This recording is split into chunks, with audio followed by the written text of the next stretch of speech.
I'm stoked. I want you to know I did this whole channel thing just so I could hang out with you for an hour. So No, dude, that makes me feel so good. it's all for you. I Honestly, don't though, I don't get enough time together since you moved to Provo. I know it's lame sauce, but let's just go on a hunt soon and we'll be set. Yeah, dude. Well, it finally got cold, so stuff's starting to freeze up. Seriously, I've seen geese flying over our house, so hopefully they start flying somewhere. We'll just let you geek out on your hunting style and teach us Okay. everything you have to Well, I teach. don't I don't have much to teach, so Well, I know, maybe I should just hang up. yeah, that you're like, okay, I'm actually not gonna post this, dude. Oh gosh. No, this one was like I feel like I'm gonna learn the most probably on this because I have no clue when it comes to bird hunting and dogs. I'm like, that's so out of my range. So yeah, I'm gonna learn a lot. I still don't know much, so Well, so I guess to start, how like did you grow up hunting? I don't even know. Like, is that something you and your family always did, or when did you get you into know it? what? No, I mean, we hunted some birds, like me and my brother. We bought like some duck decoys and layout blinds when we were in high school, and we Yeah. went a little bit, but not very much. I mean, just kind of what a normal, I guess, country little high school kid would do. Not a whole lot. Um, we didn't know what we were doing anyways. We go with like my friends and go, but my dad, like, he doesn't go. The only thing he does is farm. And so that, wasn't like a family thing. It was just something we did for fun. And I never had a bird dog either. Oh, Um, okay. Hmm. yeah, not growing up anyway. I mean, I always had a dog, but never a bird dog. And so when I was in college, um, you can ask my roommates from college. I told them I was like, I want this dog. Like, I was a German Wirehair, and I liked it, mainly for its looks. I was like, I like to bird hunt, and it'd be fun to have a dog like that. It's a pointing dog. I was like, that'd be cool. I have no idea what that what that means. And I was like, once I graduate, I'm gonna buy a dog. And so when I was going into my senior year, I was like, okay, I can graduate in the spring as long as I pass this chemistry class, then I'll graduate. And I was like, if not, then I'm just gonna quit college anyway because I'm not gonna retake that class. Uh, And so I started like looking for a dog, and I talked to a dog breeder and got a deposit, and then they were born like that summer. Um, so this and I is got a so I yeah, I didn't got a realize this dog. is like a dream for you for like years then. I didn't realize you'd like set out to do this. Yeah, it was kind of funny. I mean, like it was a little bit of a joke, but I always like, I'm gonna buy a dog when I graduate from college, like little graduation present for myself. I love Yeah. having a dog, and doing that sort of stuff. So I didn't know what it was gonna entail. Uh, and actually Hunter Bryan, um, he got a golden retriever kind of around the same time. And so, that made it really easy when you got like a good buddy who's doing, a similar sort of thing. Um, and so, he got a dog and I got a dog. And then once I got, once I set a deposit for my dog, he actually decided he wanted a pointing dog. And so we were kind of doing it together there for a little while. He had an accident. His dog died, and he Oh just kind of no. stuck with golden retrievers instead of pointing dogs. But, Hmm. um, and it's been good. It's been like a lot of fun. Way, way better than I ever imagined, I guess. That's awesome. So, because I guess it sounds like so Hunter had a dog, but I'm like, Yeah. why else did you get into the to dogs? Like, was it just because you had a friend that was doing it, or like, Well, no, that's what's funny is like I started saying like I was gonna get that dog like my second year in college or something. Like that's the kind of dog I wanted, and I didn't know really why. It was just I wanted a dog when I graduated, and that's what I was gonna do. And just um, whispered dogs, huh? yeah, it just kind of turned into it. It's kind of funny, like it's like, oh, I'll get a bird dog and I'll hunt birds and do that sort of stuff. But I had no idea what it entailed, so it was just kind of like, why not? Why not try it? I guess. Oh, that's sweet. So I also have no idea what it entails. So educate us. What does it entail? Because I'm like, when I think of a bird dog, I feel like that sounds like a ton of training. Like, is this like a daily thing with them? How much like goes into these dogs?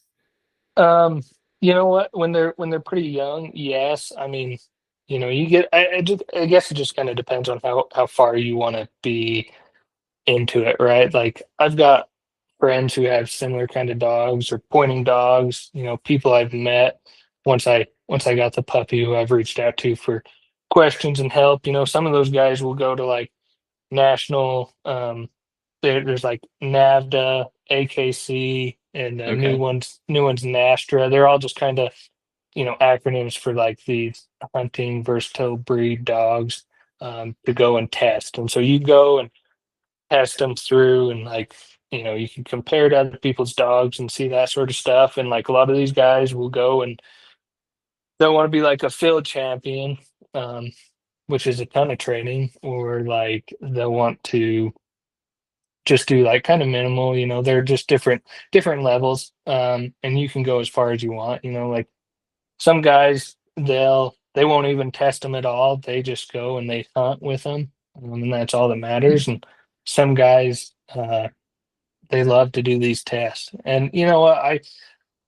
I don't mind the tests. I'm more along the lines of hunting rather than testing, but I do think that the tests have a place, right? So like um the most basic for like versatile breeds of bird dogs is called the natural ability test. Um, Okay.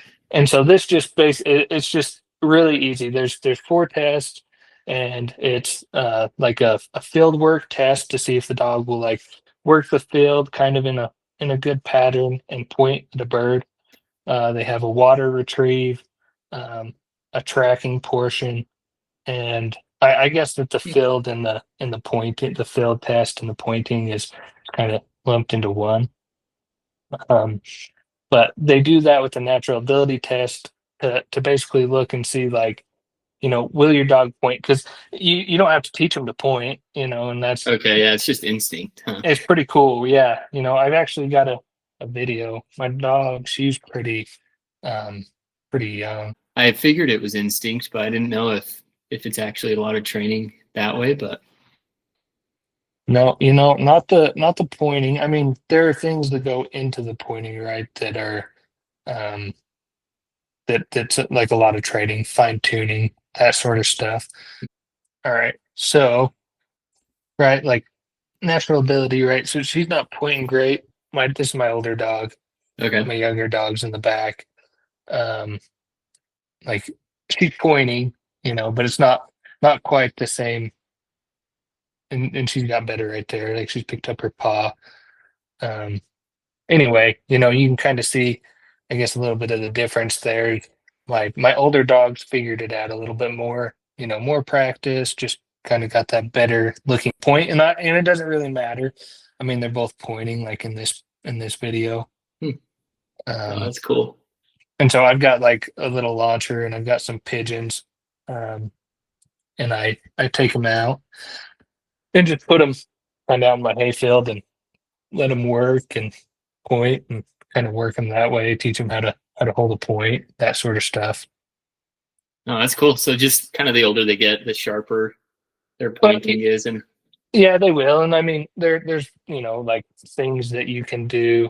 Um, there's things that you can do to like to sharpen them up, right? Like guys will put them up on like a table and they'll like hang a wing out in front of them sometimes, and hmm, you put them up there and you like teach them, you like push up their tail and lift up their foot and like have them hold that position to kind of help. But those are all like fine tuning things, right? So for this natural ability test, really all they're looking for is like if I let my dog go out in my field like that and it's going, and you kind of want the dogs to have like a back and forth kind of pattern out in front of you. So like they're going, left to right out in front of you, searching through the field.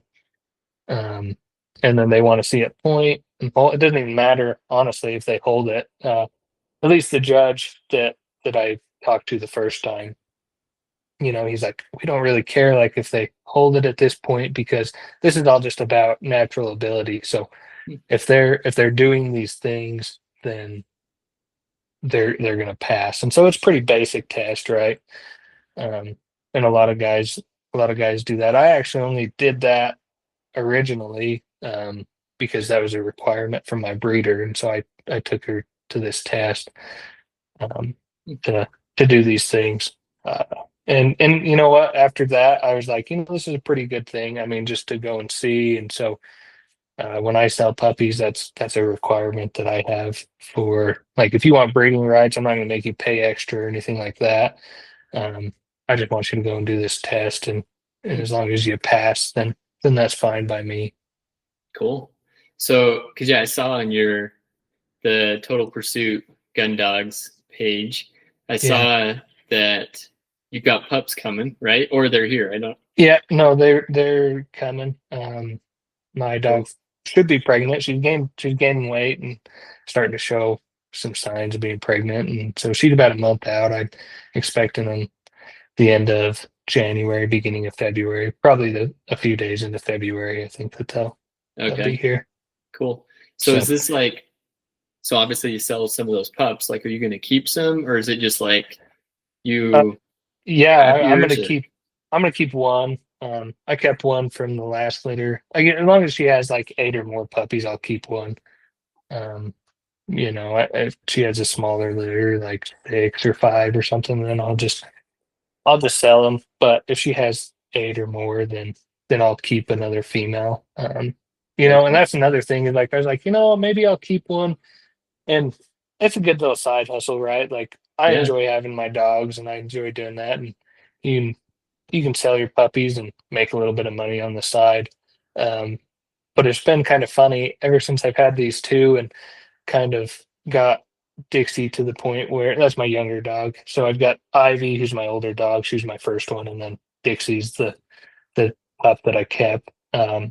Ever since I've got Dixie to the point where I can shoot over her, I actually had her to that point for the pheasant hunt for that season, and so I'd take her out with Ivy, and man, it's way more fun to watch like 2 or 3 dogs work Hmm. than just one. Like and that's been another thing that's crazy about like the dogs. Like fun to hunt. When I was younger, Jaden Coburn, right? Like he's a Yeah. cop over here in Wayne, and we Oh, were okay. hunting pheasants, and we went out together, and so we were just talking. We're like, we grew up like hunting big game. We hunt deer, elk, antelope, all that sort of stuff. And bird hunting was just kind of a side thing. Like it's Yep. fun, it's okay, but that's not the hunting that you do.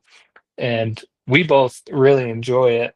Um, but like the more I've watched dogs work, like honestly, I could go out and just let my dogs work. I could not take my shotgun and just like flush birds up, whatever, let them go, or have somebody else, and I could just go and just be there, and take a couple pictures and a couple videos and let my dogs go. And I'm as happy doing that as I am killing a bird at this point, honestly. Oh, that's cool. Well, I mean, you probably feel kind of connected to these dogs. Like you're probably on the same wavelength at some point. Oh yeah, yeah, absolutely. I mean, you can kind of start to see like how they work, right? Like, I mean, it's just kind of like any other thing. You spend a lot of time around something, and you kind of see how they are. So like when my dogs are working, I can tell when they're kind of coming up on a bird, or they're starting to hit a scent of something, or and then they get on point, and it's so cool to watch. But you can just kind of tell, and you work together, and it's a lot of fun. Oh, it is. That's super cool. So, what would you say? Because, like I said, I'm not a big bird hunter. I'm still in that phase where I hunt big game, and bird hunting's kind of like on the side. What would you say for a guy like me if I were to go bird hunting, or if I were to get dogs? Like, what are a couple things that are going to be a surprise to me, and like probably a learning curve? And like, what is something that you've learned hunting with them, or something that you didn't realize before, but after hunting with them, you've learned? Um, I guess I've thought that it's way more fun with a dog. Um, you put a lot of time into training them, and honestly, that's something that I didn't realize. I knew that you're gonna have to train them, right? But I didn't realize how much time it would take, and it does take a lot of time because even though they have like natural ability and that sort of stuff, you want to get them with good basic obedience. People could call it a recall for your dog, like, to come back, to be basic, have those basic obedience is the building block to everything else you're going to do. So like these guys who go on to do like these field champion national trials and stuff, they have to have these just amazing ground level basic building blocks. And we both played sports, and it's just kind of like that, all the little things that you do, the most basic things translate into being um being huge later on. Like and keeping a second puppy after I had trained Ivy. um I love my first dog, but I definitely did a better job training Mm. Dixie so far than I have Ivy. Totally different personalities, and that's another thing. Because Mm. you never, I mean, you think, a dog's a dog, and a lot of bird dogs are high strung and like they're just crazy. They got all sorts of energy, but they've all got like way different personalities. I mean, my first dog, Ivy, she's so soft, man. Like if I look at her wrong, she'll pout. She won't want to like look at me. She'll just kind of like duck her head. And I'm like, I haven't even done anything. Like I haven't even hardly yelled at you. And and she, and she's just feeling bad. But this other dog, I'll yell at her and she didn't care. Like she didn't Mm. give two craps about nothing. She's a Dang. good dog and she's learned, but she just definitely has a lot more resilience. And so Mm. it's it's interesting, you train these dogs and they're just totally different. What I can't remember. What did you say the breed was of these? They're German Wirehaired Pointers. And is that So they like your top choice? I don't even know. Like, what's your? well, it's mine, and I think dog people are kind of funny, right? Like everybody gets the breed of dog that they love, right? You got like lab guys, or Hunter is a golden retriever guy. He's got Thousand Lake retrievers. He's got all these dogs, but they're all Goldens, and that's all that he'll ever have. Um, you have German short hair guys. You've got all these different kind of guys, and they'll all say that their dogs are the best dogs that they've ever had, and they would never go with anything else. And I love my dogs, and I I honestly don't think that I'll ever have a different kind of dog. Not because I don't think another dog would be fun to own, or they wouldn't be a good dog, or that they couldn't be better than my dogs, because I'm sure that there are plenty of people who have, different breeds that are way better than my dogs. But I love them, and they suit me for what I do. And I think that's really the biggest thing with getting into dogs, is, find something that suits you. So, if you're just a strictly waterfowl guy, I mean, it's hard to beat a lab to do that. They have great drive. I mean, and they don't care if it's freezing cold, -30 degrees, they'll go busting ice to go get a duck. And it's hard to beat something like that, or a golden retriever, strictly waterfowl. And if you're going strictly upland, a lot of these guys love short hair dogs, short hair wires, German short hairs, because they're super trainable. They're really easy. They mature fast, and that's what all these guys say. It's hard to beat that when that's all you do. If all you're doing is hunting a chucker, or all you're doing is hunting a quail, they say it's hard to beat those kind of dogs because of just their mentality, how they are. But I do a little bit of it all, and I love my dogs, especially my wire hairs, because they'll go into the freezing cold water, but they'll also, point, and they'll run big and hunt a chucker and get out there. Like these guys who hunt chuckers, they want their dogs going like 1,000 yards, and then they get on point, and they've got like those. I've got them. They're the Garmin e-collars or something like that have the navigation Mm. system in them, and they can point you right to them, and so you're like never afraid to lose your dog, even if it's 1,000 yards away. Um, and so that's the thing, man, is like you just got to find something that suits you, to what you want. And really, to be honest with you, I think that whatever somebody chooses is probably the dog they're gonna love. It is hard to like you get a dog. I don't know if on Instagram you ever see like those reels, like you get the, you got a dog in your 20s and you'll never regret it or whatever. Like this is your soul dog or something like that. And I think it's so true. Like, you get some dog in your 20s, you're probably gonna love it, and it's gonna be the dog that you love and the dog that you want to hunt with and work with and do all that stuff. I feel like this is a lot like dogs are similar to a truck. Like whatever you drive is what your favorite truck is. It's like it Yeah, could be the most beat up truck ever, but you're like, yeah, I'm a Chevy guy. It's like yeah. same thing. Uh-huh. So we can kind of start to wrap up. I don't want to take too much of your night, but you got any cool or funny stories you want to share, that any funny or surprising things you found with your dogs? Because I don't know, I'd assume you run into things other than birds every now and then too. Yeah, uh, I don't know, like my dogs will hunt like rabbits and stuff, right? So that's they're also bred for like small game like fur and stuff. So uh German wire hairs, there's actually, and people always say that they're different breeds, and you know what, the way that they're bred and kind of their restrictions on how they're registered is this kind of breed is a little bit different. And probably catch heat for saying that I don't think that they're that different. I mean, their breeding standards maybe a little bit, but they look like the same dog. And honestly, a lot of times it's called a Drothar, and it's basically the German version of the American German Wirehair. So they're registered in the German system. They have a little bit of different breeding standard, but a lot of times these Drothars will be bred to German Wirehairs, and so blood crosses. But there's a guy up in Loa, close here to where I live, and he has a Drothar, and one of the tests is they've got to track either a live fox or a live raccoon and kill it.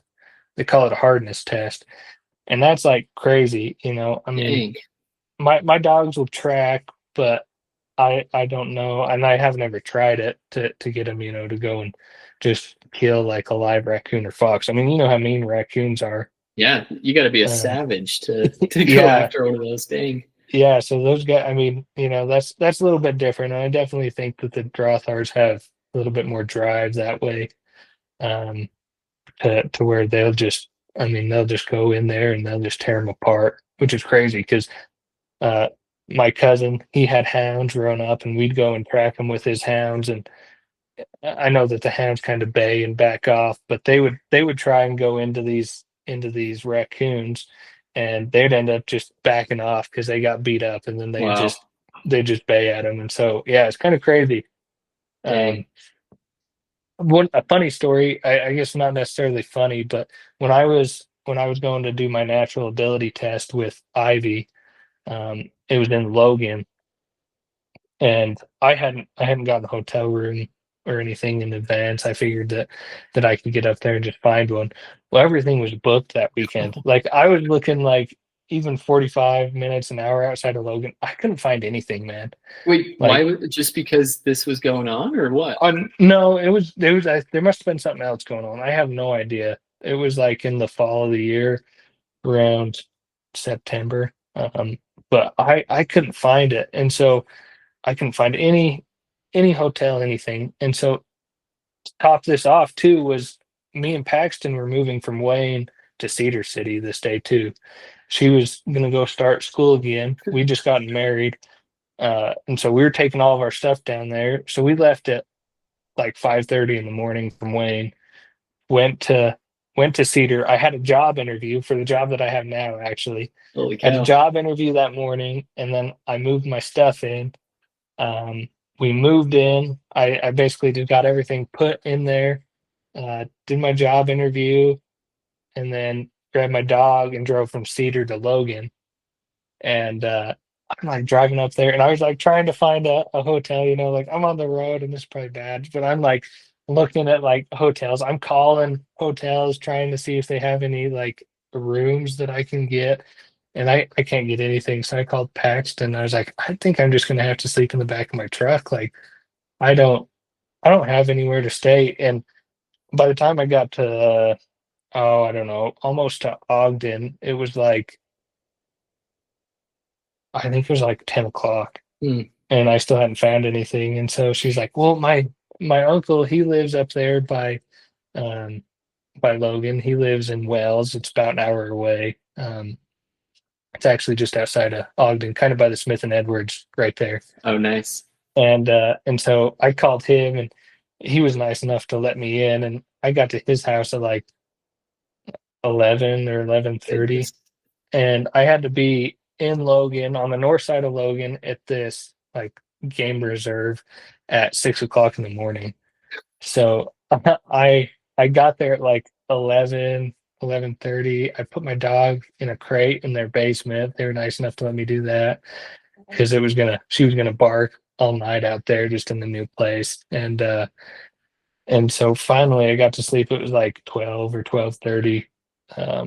I went to sleep. I woke up at 4 o'clock in the morning, tried to get like, got ready, picked my stuff up, got my dog out there, and left so that I could get up there by 5:30. So I wasn't like the last person showing up to the test. And yeah, I made it, but barely. I was sleep deprived. And then that whole day I had no idea what was going on.